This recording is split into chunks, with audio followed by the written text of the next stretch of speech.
বিসমিল্লাহির রহমানির রহিম। ঈদ মোবারক।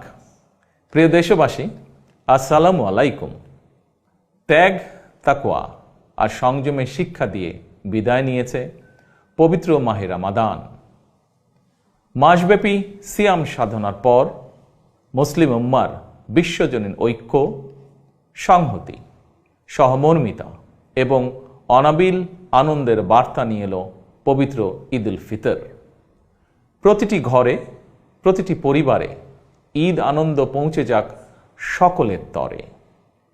আসুন আমরা রমাদানের আদর্শে উদ্বুদ্ধ হয়ে একে অপরের সঙ্গে পবিত্র ঈদ আনন্দ ভাগাভাগি করে নেই। ঈদ উল ফিতর উপলক্ষে আমি প্রিয় দেশবাসীকে জানাই পবিত্র ঈদ উল ফিতরের শুভেচ্ছা। বাংলাদেশ সহ বিশ্ব মুসলিম উম্মার প্রতি জানাই আন্তরিক অভিনন্দন ও মোবারকবাদ। ঈদ মোবারক। আল্লাহ হাফেজ।